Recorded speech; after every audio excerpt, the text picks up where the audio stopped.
everyone, welcome back to my channel. My name is Amber and this is my March TBR. I had a very intense reading month in February. I tried to read 28 books in 28 days. You will see how that went in a couple of days time when I upload my wrap up. And I considered taking March a little bit slower, but in the end that didn't actually happen. I have a very ambitious March TBR and I don't actually have much time off in March. So most of my reading is going to have to take place at the weekends and in the evenings, but I think I can manage most of this. I'm hopefully going to be doing mostly mood reading, so this TBR isn't exactly set, but this is what I'm in the mood for right now. So these are my options basically for the next week or so until I get distracted by something else. I didn't touch my physical TBR in February at all. I think I read like 2 books from it out of the dozens that I read because I was mainly reading books that I got in from the library. So I do want to focus mostly on my owned books in March, but I do have some library books I want to get to as well for projects that I am doing. So I'll show you my physical TBR books first and then get into the library books. The first book I want to show you is Lessons in Chemistry. This one has been going around for about a year now. I think it's won a bunch of awards and has become very popular, and yet I still don't know what it's actually about. I think it's some sort of historical fiction. From reading the synopsis, it looks as though the main character is a chemist. She's a woman and she's part of a group of otherwise all male scientists. I don't really know what the plot is or what they're trying to research, but I've heard that this one is very good, and like I said, it's very popular. It's been winning lots of awards and I think it's being turned into a TV show or a film. So I would like to read this in March so I can get to it before any adaptation comes out. I'm trying to finish off a bunch of series in 2023 because I definitely tend to neglect those. I start a lot of series but I never tend to finish them. So as part of that, I'm trying to put sequels on my actual TBR so that I can focus on them and remind myself that I do need to read them. So one of the ones I want to continue is the Blood Heir trilogy, and the second book for that is Red Tigress. I have started this one. I've read the first chapter and it was very gripping.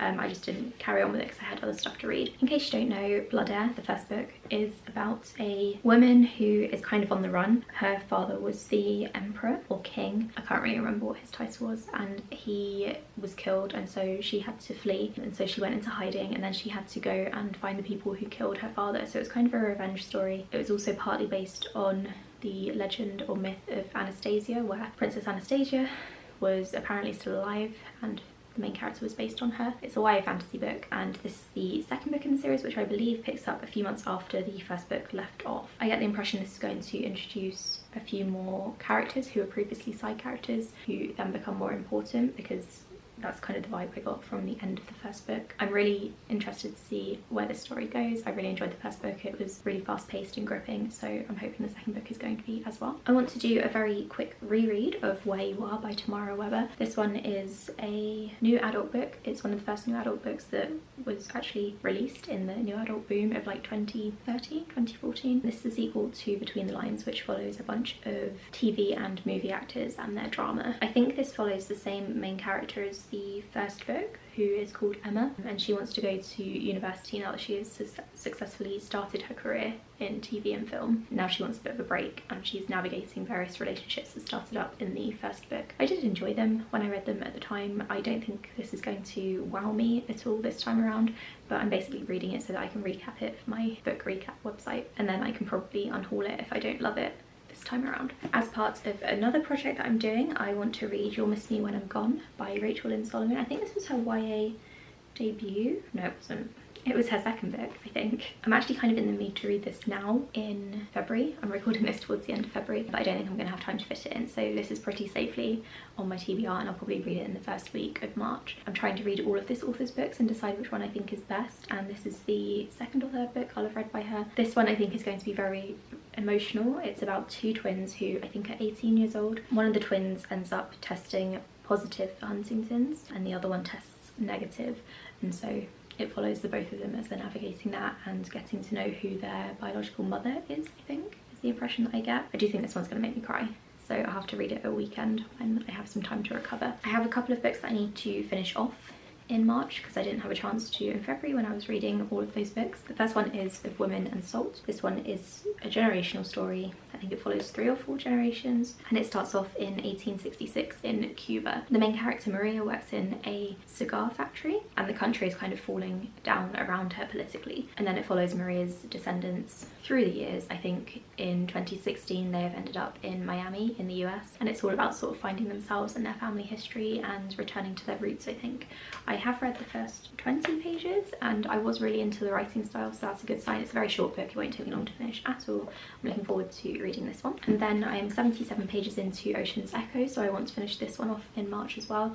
This is a space opera book. The author wrote Winter's Orbit, which I really loved. This one is a little bit slower to get started.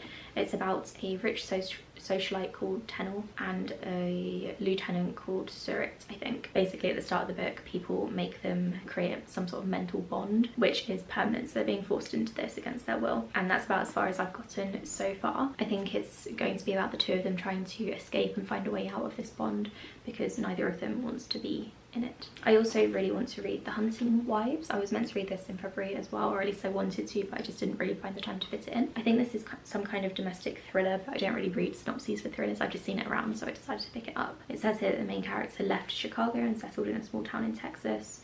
The main character becomes bored and restless. She meets an alluring socialite who is part of an elite clique secretly known as the Hunting Wives. The body of a teenage girl is discovered in the woods. And that's all I need to know. This one sounds really good. I'm hoping it's going to be really fast paced. I've not really seen many people talk about it, so I might do a full review if I end up feeling very strongly about it one way or the other. I also really want to read Children of Ruin as part of my series completion project. I did start this as an audiobook, but I wanted the physical copy because it ended up using a lot of sciencey terms that I wanted to read with my eyes. This is another book about terraforming and people from Earth terraforming different planets. The first one focused on what happened when humans tried to terraform a planet and we ended up with sentient spiders. I think this one is going to be a similar deal but with sentient octopi maybe, or some kind of marine life. I think I roughly got about 100 pages in when I was listening to it as an audiobook, so I'm hoping I can fly through the first bit and then finish this one off. I also really want to read The Daughters of Istahar. This is an adult fantasy book. Shannon Chakraborty blurbed it, which I'm really excited about. She's one of my all-time favourite authors. This is about 2 women. I think one is in an arranged marriage with a man and falls in love with the other one, and one of them has elemental powers or something. I really enjoy books about elemental powers. That's my favourite kind of fantasy, magical power. It says here that the fantasy world is Egyptian inspired as well, which is a kind of setting and theme that I really enjoy. So I'm looking forward to reading this one. I did receive this from NetGalley, but I didn't get around to it before release, so I bought myself a copy because I think I'm going to love it. I also really want to read Leech, which is a horror book, I think about bacteria or something. I'm not really getting much from the synopsis, but it says something about parasites spreading, so I think this is going to creep me out because I find stories like that quite terrifying. My friend Robin bought me this for either my birthday or Christmas, I can't remember, they're so close together. But I'm very much looking forward to reading this one. I think I will really enjoy it, and I'm kind of in the mood for a fast-paced horror book, so that's why I chose that. I also received a book from a publisher, and that is The Last One to Fall. This is a YA thriller book that's coming out in May. It says here that the main character goes to meet with her childhood best friend and then ends up witnessing a horrifying murder. 6 teens were in the area that night and 5 of them are now potential suspects. Savannah knows what will happen if the wrong person is charged, but someone is willing to do whatever it takes to keep the truth from coming to light. I think this one is going to be really fast paced. I'm really glad that I requested this one from the publisher because it's not actually one I've heard of before, apart from in their email that they sent. I think this is told in a mixed media format as well. From flicking through it, looks like there are emails, text messages, and also some sort of diary format. So I'm looking forward to reading this one. It's probably going to be one of the first ones I read in March. And then we have 4 library books that I want to get to. I do have more out from the library and I might read those as well, but these are the ones that I definitely want to read because of reasons. So the first one is A Million to One. This one is one that I also got from NetGalley and didn't get to before release, so I requested it from the library to help support the author. This is some sort of heist story set on the Titanic. I think these 4 women have to, or 4 girls have to get together, and they probably have to like steal some jewelry or something. I don't really know, but I've read another one of this author's books and really enjoyed it, and I have another one of hers out from the library as well, so I might read them back to back and let you know which one I think is best. I also really want to read The Atlas Paradox. This is the sequel to The Atlas 6, which I thought was just okay. I gave it 3.5 stars, and this one is apparently quite bad, I've seen on the internet. So I don't think I'm going to love it by any means, but I do need to recap it for my recapping website, so I might as well give it a go, and that's why I got it from the library, because I didn't want to own it. I've actually unhauled the first book since I read it. In the first book, in case you don't already know, 6 people with various abilities were brought together to an academy. It's very elite, and by the end of the first year one of them would have had to leave, and I think they had to choose which one that was going to be, but things happened and it never really came to that. I'm a bit worried I'm going to hate this and I'm going to DNF, because I really need to get a recap up of it before the next book comes out, so I'm going to try my best. I really do hope that I like it and I'm not completely bored. Another book in a series that I'm currently reading is The Bone Shard Emperor. This is the second book. The first book is called The Bone Shard Daughter, which I did enjoy. I think I gave it 4 stars, but I didn't hang on to that book. I actually unhauled it after I read it because it definitely wasn't an all-time favourite. I'm hoping the second book is good, or even better than the first book. Second books tend to be a bit hit or miss with me, but the last book in this trilogy is coming out in the spring or summer this year, so I do need to get to this and then finish it off.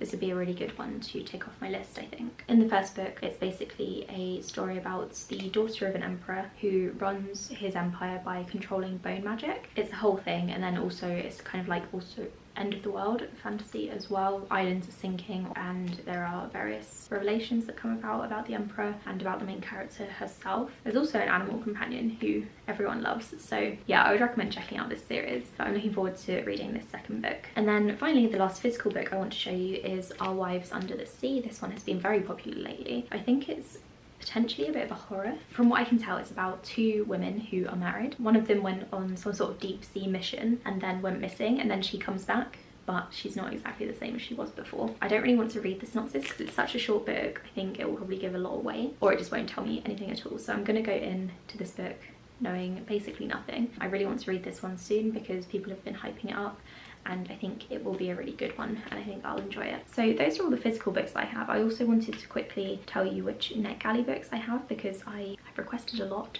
and I'm not doing so well with my NetGalley TBR, so I'm going to do a check-in, I think, in March or April to tell you how that's going. But we'll start off with telling you the ones I have that are coming out soon, just to give them a bit of promotion and tell you which ones I might be reading. So on the 7th of March we have The Mimicking of Known Successes coming out, and I think that's some sort of murder mystery sci-fi set on Jupiter. I don't know loads about most of these, I'm going to be honest, so I'm just going to give you a very brief synopsis. Then we have The Half-Burnt House by Alex North, who is an author that I have read from before. That one's coming out on the 16th of March in the UK. We have The Lies of the Ajongo, which is a novella from Tor, which is coming out on the 21st of March. It's about a boy or a man who wants to save his mother and go and find water. I also have Camp Zero, which I think is Cli-Fi, and I have The Great Reclamation. I have no idea what that's about and I can't remember requesting it, so maybe I clicked on a widget or something. Let's have a look. It seems to be historical fiction, which is probably why I picked it up, because I'm really into historical fiction at the moment, and in particular I think it's about Singapore's history and the Japanese army invading. I'm hoping to get to it by the 28th of March, which is when it comes out. It just depends if I'm in the mood for some historical fiction. So that's my entire TBR. Like I said, I'm trying to mood read a little bit in March, because I think it's very important when I have an ambitious TBR like that to do some mood reading, and I want to focus mainly on my own physical TBR, which is what this pile here is. I'm going to be doing a Zero TBR check-in in a couple of weeks, so I can tell you how I've been doing with that. It's not been great, I'm going to be honest, but I'm not doing too badly this year. I know that we're only a couple of months in, but it's going well so far. Let me know what you'll be reading in March. Let me know if you're interested in any of these in particular. I can do single reviews for some of them if you want me to. Just let me know in the comments below. Thank you for watching, and I'll speak to you all in the next video. Bye!